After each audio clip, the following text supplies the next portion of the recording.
કે મહારાજે લોયાની અંદર શાકોત્સવ એટલે કે રીંગણા ઉત્સવ કરેલો. લોયાના ખરેખર હરિભક્ત હતા સુરા ખાચર. મહારાજ જાતે ઘીમાં વઘાર કરતા, હળદર નાખતા અને રીંગણા પીરસતા. અને મહારાજે એવો તો ટેસ્ટ મૂકેલો ભગવાનના હાથની રસોઈ અને સ્વયં પુરુષોત્તમ નારાયણ બનાવે એમાં તો શું બાકી રહે.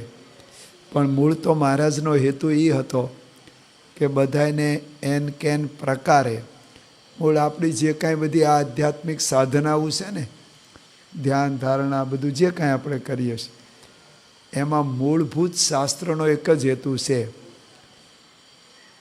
કે જગત મિથ્યા અને બ્રહ્મ સત્ય. એટલે કે જગતને ભૂલવું અને ભગવાનને સંભાળવા. આટલું જ છે બધું. સાર માત્ર એક લીટીમાં કહેવું હોય તો એક જ સાર છે કે જગત એટલે એમાં તો આખું દુનિયા બધું આવી ગયું, વિષયો બધું, સગાવાલા, દેહ, પરિવાર, એને ભૂલી જવાનું. અંદર ભર્યું છે અનંત જન્મથી અને ભગવાનને સંભાળવા. હવે મહારાજ તો છે ને, મહારાજની ખૂબી હતી. મહારાજ આમ છે ને પહેલેથી, આ તો વચનાવતમાં પણ મહારાજે કીધું છે કે અમારું અંગ કેવું છે કે તપસ્વી. કાર્યાણીના 10ના વચનાવતમાં મહારાજે તપનો બહુ મહિમા કીધો છે. આખું વચનાવત નામ જ તપનું વચનાવત છે, બરાબર. અને મહારાજ પોતે ઘરેથી નીકળ્યા અને જે એમણે વન વિચરણ કર્યું, લોજમાં આવ્યા ત્યારે રામાનંદ સ્વામીને મળ્યા. ત્યારે મુક્તાનંદ સ્વામી. રામાનંદ સ્વામી તો હાજર જ નહોતા આશ્રમમાં. તો બે જણાએ ગોષ્ઠી કરી કે રામાનંદ સ્વામીના નીલકંઠ મુક્તાનંદ સ્વામીને કહે છે કે તમે મને રામાનંદ સ્વામીના દર્શન કરાવો અને પછી છે ને આપણે એક વખત દર્શન કરાવો તો આપણે મૂર્તિ હૃદયમાં ધારી લઈશું એમ, અને પછી આપણે જંગલમાં વયા જઈશું. મને વિચાર એવો આવે છે કે લોજ મેં તો એકવાર જેવું તેવું જોયું છે, મને બધી યાદ પણ નથી, બરાબર છે. હવે લોજ કાંઈ એવું મોટું સિટી નથી કે ત્યાં બધા રંગરાગ હોય, હોટલું હોય, કે આ મોટી કાંઈ ક્લબો હોય.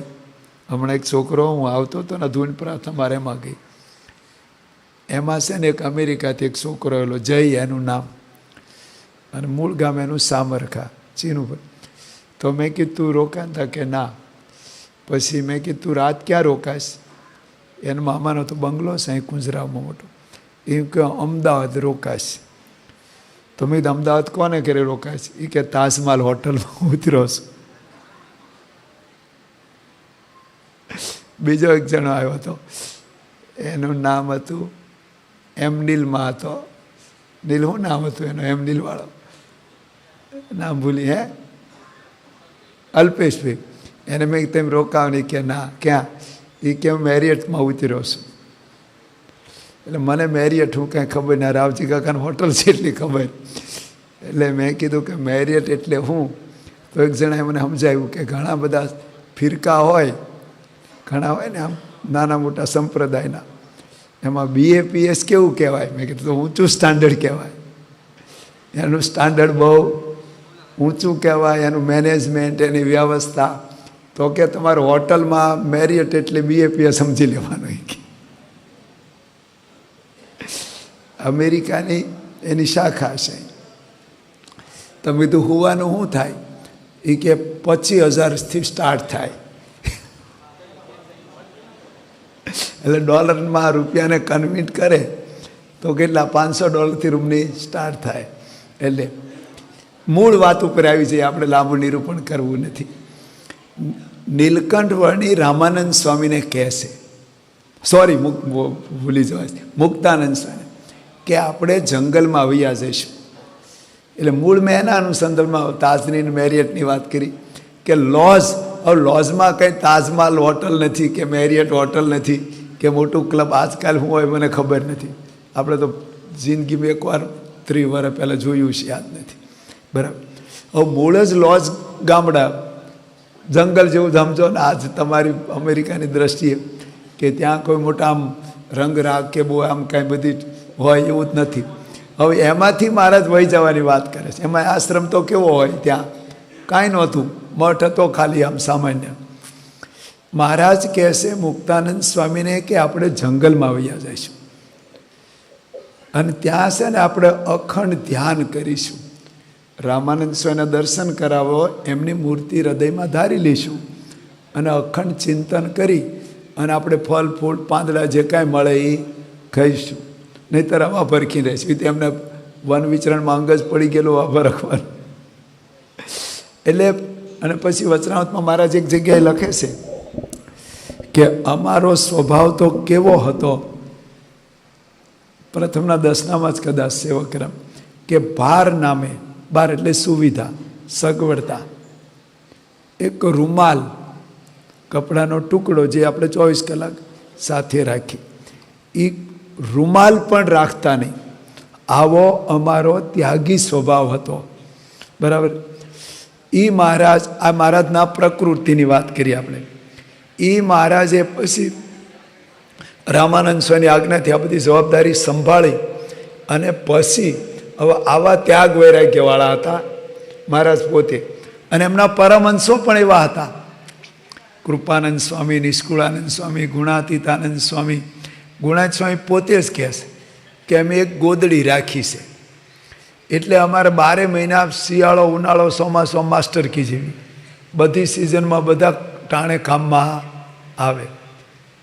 જોડા તો કોઈ દી ખોવાયેલા જ નહીં ગુણાતીત સ્વામીના. આરજે કેમ નહીં ખોવાયેલા? આરજે કે પહેરે તો ખોવાય નહીં. ભગત સ્વામી કે જોડા જેવા કરી નાખેલા. અને પૃથ્વી રૂપી સૈયા એટલે ભૂમિ આસન.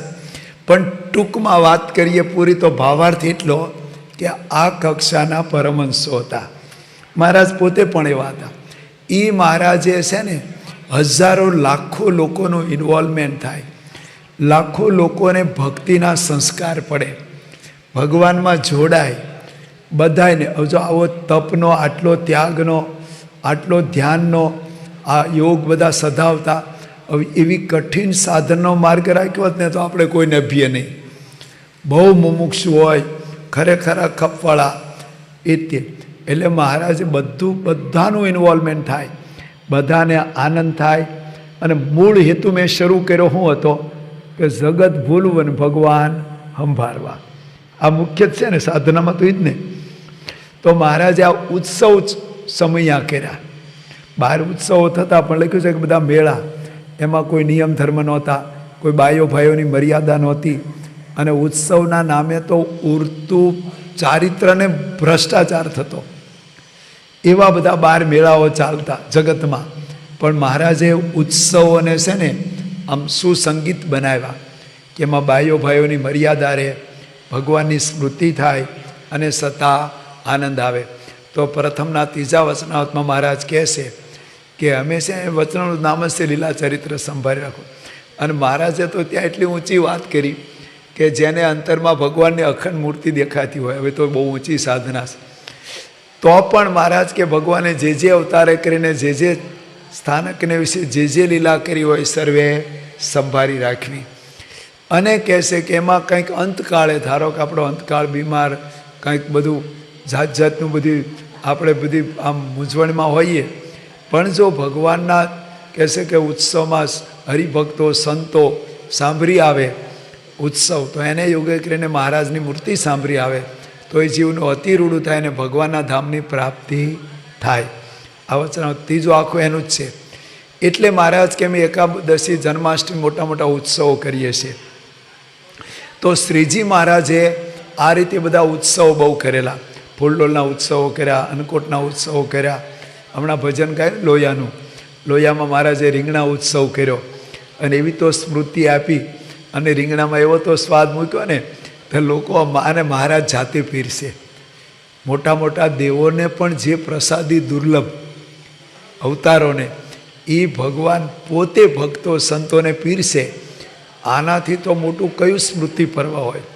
તો શ્રીજી મહારાજે બધા ભક્તોને આ રીતે, એમાં મહારાજની આમ બધી ચરિત્ર કથા એટલે પીરસતી મૂર્તિ, રીંગણા બનાવતી મૂર્તિ, મહારાજ આમ તાવેથો હલાવતા હોય, એ જો કોકને યાદ રહી જાય, એની સ્મૃતિ રહી જાય અને દિલમાં જો એને યાદ રહી જાય ને તો જિંદગીભર એને મોક્ષનું સાધન, કલ્યાણ થઈ જાય.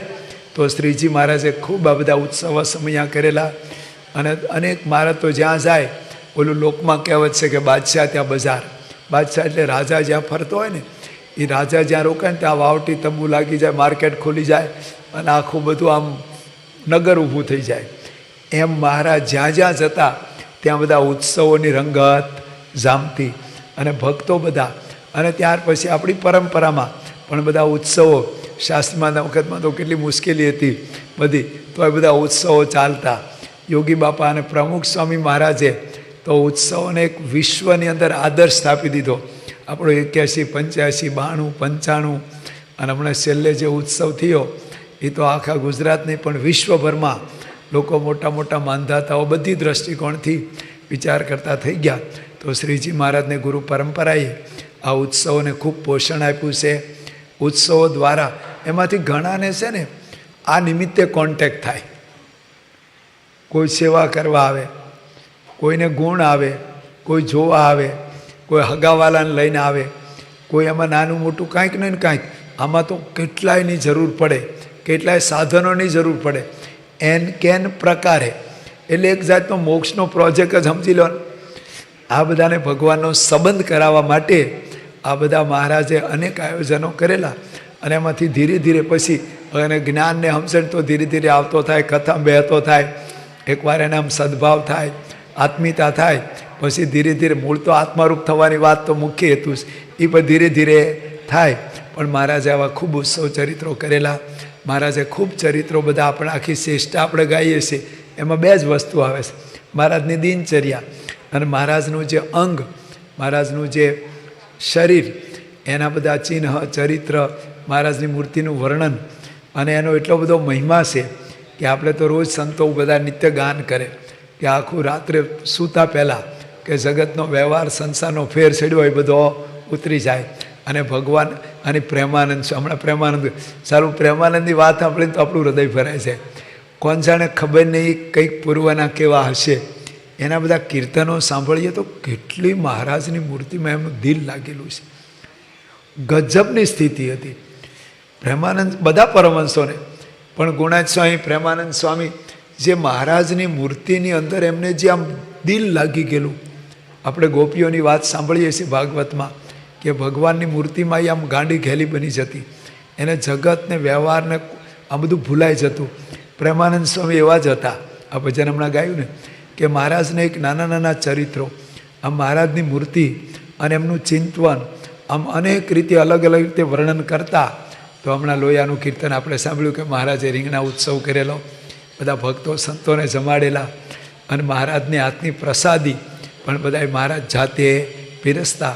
તો આ બધા ચરિત્ર કથા, એમાંથી આપણને ભગવાનની સ્મૃતિ થાય અને જગત ભૂલાય. તો આપણે ચરિત્રનું મનન, ચિંતન, નિધિધ્યાસ કરીએ. એ જ મહારાજ સ્વામીને પ્રાર્થના. શ્રી સ્વામિનારાયણ ભગવાનની